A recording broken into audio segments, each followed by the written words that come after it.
Salut. Alors, je l'avais dit sur WhatsApp, il faudra que je vous envoie un lien qui sera dans la description de la vidéo pour accéder à un groupe WhatsApp où en fait on est tout un groupe de youtubeurs et on envoie des news, voilà. Et là-bas en fait j'avais dit que je ferais un livre audio, donc voilà. Donc je vais m'y lancer et puis bon j'espère que ça vous plaira. Donc on va commencer par un livre qui s'appelle Les Royaumes de Feu. Non, là c'est le prologue. Allez. Haut dans le ciel, un dragon bravait la tempête, dans l'espoir que les nuages noirs dissimulent sa fuite. Les éclairs zébraient l'horizon. Jord serra plus fort son précieux fardeau. S'il parvenait de l'autre côté des montagnes, il serait en sécurité. Il avait réussi à s'éclipser du palais sans se faire remarquer, et la grotte secrète n'était plus très loin. Hélas, son larcin n'était pas passé aussi inaperçu qu'il le croyait. En contrebas, deux pépilles noires de jaïs le fixaient. L'énorme dragonne perchée à flanc de montagne avait des écailles d'un blanc doré, tel le sable du désert. Elle plissa les paupières et suivit du regard l'éclat argenté de Fjord dans le ciel. Il lui suffit d'agiter la queue pour que deux dragons qui l'accompagnaient s'élancent dans les airs et plongent au cœur de la tempête. Un cri perçant résonna dans toute la vallée, lorsqu'ils refermèrent leurs ailes sur le pâle dragon de glace. « Bâillonnez-le » ordonna la dragonne tandis qu'il jetait Fjord à ses pieds, sur le parapet de pierre trempée. Il prenait déjà son inspiration, prêt à attaquer. « Vite » L'un des soldats saisit une chaîne sur le tas de charbon ardent. Il la passa autour des mâchoires du dragon de glace et serra fort, dans une odeur de caractéristique d'écailles brûlées. Fjord poussa un cri étouffé. La dragonne de sable darda sa langue fourchue. « Trop tard, tu ne pourras pas me paralyser avec ton souffle mortel, dragon de glace. »« Il tenait cela dans ses griffes, reine Fournaise, » annonça l'un des soldats en lui tendant l'œuf. Fournaise l'examina à travers le rideau de pluie. « Ce n'est pas un œuf d'aile de glace, » siffla-t-elle. « Tu l'as volé au palais du ciel. » Le dragon de glace soutint son regard. Au contact de la chaîne brûlante, des volutes de fumée s'échappaient de ses écailles argentées. « Tu pensais avoir été discret, pouvoir filer sans être inquiété ?» reprit la reine. « Mais mon alliée n'est pas une idiote. La reine Scarlett des ailes de ciel sait tout ce qui se passe dans son royaume. Quand ses guetteurs ont repéré un aile de glace qui filait, j'ai décidé de te prendre en chasse pour animer un peu mon séjour. Je commençais à m'ennuyer au palais, vois-tu. » Fournaise leva le gros œuf à la lueur du feu et le tourna lentement. L'éclat rouge-orangé des flammes se refléta sur sa surface lisse et pâle. « Oui, c'est un œuf d'aile du ciel, prêt à éclore, » murmura-t-elle. « Pourquoi diable ma sœur t'enverrait-elle voler un dragonnet du ciel ? Flamme déteste tous les dragons plus jeunes et plus beaux qu'elle. » Elle réfléchit un instant. « À moins que... Mais oui, la nuit la plus claire, c'est demain !» Elle dressa la queue, tel un scorpion, frôlant Fjord de son aiguillon venimeux. « Tu n'es pas au service de Flamme, n'est-ce pas ? Tu es un de ces imbéciles de pacifistes. » « Les serfs de la paix ?» s'étonna un des soldats. « Parce qu'ils existent vraiment ?» Fournaise s'esclaffa. « Une poignée de vermisseaux qui ne supportent pas la vue du sang. Détachez-le, il ne peut pas souffler de glace tant que ses écailles sont brûlantes. » L'énorme dragonne de sable se pencha tandis qu'il libérait le prisonnier de sa chaîne. « Dis-moi, dragon de glace, crois-tu vraiment au baratin pompeux des ailes de nuit ?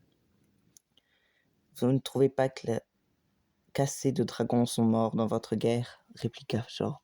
« Cela fait 12 ans que Peria est à feu et à sang. La prophétie raconte que... » « Je m'en moque. Aucune prophétie ne décide de mon sort, » le coupa Fournaise.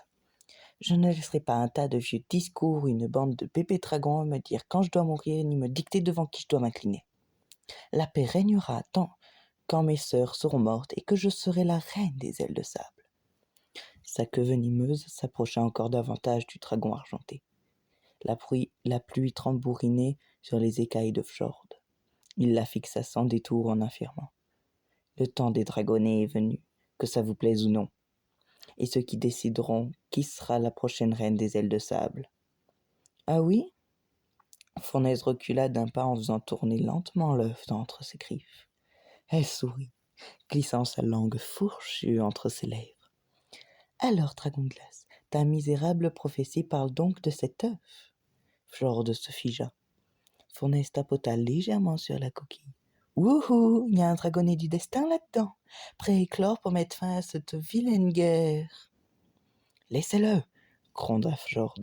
« Dites-moi, que devient ta fameuse prophétie s'il arrive malheur à l'un des 5 dragonnets ? » « Vous n'oseriez pas.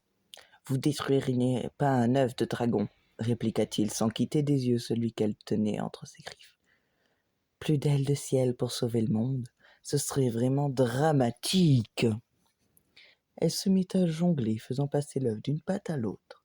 « Il faut donc faire très, très attention à cette... » Oups ! Elle gesticula comme si elle lui avait échappé par accident, et le laissa tomber dans le vide. « Non !» hurla Fjord. Il repoussa les 2 soldats pour se pencher au bord du précipice, mais Fournaise referma ses serres tandis que tranchante sur sa nuque.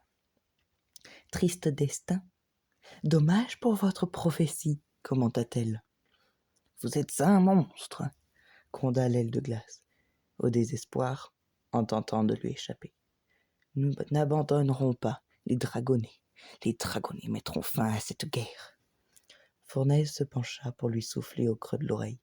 « Même si c'est le cas, ce sera trop tard pour toi. » D'un coup de griffe, elle réduisit ses ailes en lambeaux, tandis qu'il hurlait de douleur. Puis, d'un mouvement leste, elle abattit son aiguillon empoisonné sur son crâne et poussa son corps argenté dans l'abîme. Les cris du dragon de glace s'évanouirent bien avant que ne résonne le craquement de ses os sur les rochers. L'aile de sable se tourna vers ses soldats. « Et voilà, on n'entendra plus parler de cette idiotie de prophétie. » Elle tendit la patte de sorte que la pluie lave le sang de ses griffes, puis décréta: « Allons trouver notre proie. » Les 3 dragons déplièrent leurs ailes et s'enfoncèrent dans la masse de nuages sombres. Quelque temps plus tard, au pied de la montagne, une grande dragonne couleur rouille découvrit le corps disloqué de l'aile de glace sur les rochers. Elle l'écarta délicatement pour se saisir d'un éclat de coquille, avant de s'engouffrer à nouveau dans le labyrinthe de tunnels qui serpentait sous la falaise. Ses ailes frôlaient les parois de pierre. Elle cracha une petite flamme pour éclairer son chemin dans les profondeurs de la montagne. « J'ai juré de servir la paix. J'ai 3 cresserelles. »« Nous attendons les ailes de feu, » répondit la dragonne rouge. Un dragon de mer aux écailles bleu-vert surgit alors d'une cavité rocheuse. Elle déposa le morceau de coquille à ses pieds en marmonnant d'un ton amer. « Et on va pouvoir attendre longtemps, genre des morts. » L'autre fixa l'œuf brisé et bafouilla. « Mais, le dragonnet du ciel !»« En miettes, c'est fichu, Palme. »« Impossible, la nuit la plus claire arrive. Les 3 lunes seront pleines en même temps pour la première fois depuis un siècle. Les dragonnets du destin doivent éclore demain. »« Eh bien, c'est raté, car l'un d'eux est déjà mort, » répliqua rageusement Cresserelle. « J'aurais dû voler l'œuf d'aile de ciel moi-même. Je connais leur palais. Ils ne m'auraient pas attrapé une seconde fois. » Palme fit la grimace en se grattant le cou du bout de la griffe. « On a aussi perdu Sandra. » Une flamèche s'échappa des naseaux de Cresserelle. « Sandra, comment ça ? En venant ici, elle s'est retrouvée prise dans les combats entre flammes et fièvre. Elle a déposé l'œuf d'aile debout au repère, mais a succombé à ses blessures peu après. » « Il n'y a donc plus que d'une, toi et moi, pour élever ces petits asticots, » grommela Cresserelle, « et accomplir une prophétie qui ne se réalisera jamais. Autant briser les œufs qui nous restent tout de suite, on sera débarrassé. On sera parti depuis bien longtemps avant que les serfs de la paix viennent chercher les dragonnets. »« Non !» siffla Palme. « Il est capital de préserver la vie des dragonnets durant les 8 prochaines années. Si tu ne veux pas... » « C'est bon. le coupa Cresserelle. Je suis la plus forte, vous aurez besoin de moi, même si je n'ai aucune envie de m'occuper de ces petites saletés. Elle contempla les débris de coquilles en frottant ses pattes striées de cicatrices. J'espérais qu'il y ait au moins un aile du ciel parmi eux. Je vais nous trouver un 5e dragonnet, décrita Palme. Il la contourna, ses ailes raclant la paroi de pierre. Impossible de retourner au palais du ciel. Ils doivent surveiller la nuiserie de près maintenant. Alors je dénicherai un œuf ailleurs, affirma-t-il. Les ailes de pluie ne les comptent pas. Je peux facilement en subtiliser un dans leur jungle sans qu'ils ne s'en aperçoivent. Quelle idée! S'esclaffa Cresserelle, qui réprima un frisson de dégoût. Les ailes de pluie sont des créatures abjectes, tout le contraire des ailes du ciel. Il faut pourtant qu'on fasse quelque chose, soupira Palme. D'un revers de la queue, il balaya les éclats de coquilles. Dans 8 ans, les cerfs de la prairie viendront chercher 5 dragonnets. Selon la prophétie, ils sont 5. Alors ils seront 5. Coûte que coûte. Et c'est ainsi que se termine le prologue du tome 1 des Royaumes de Feu. La semaine prochaine, nous entamerons la première partie du livre, Au cœur de la montagne, ainsi que le premier chapitre. À la semaine prochaine, je vous attends avec impatience. PS, le lien vers WhatsApp, il est non seulement dans ma bio, sur le profil de mon compte, et également dans la description de la vidéo. À plus. Bye.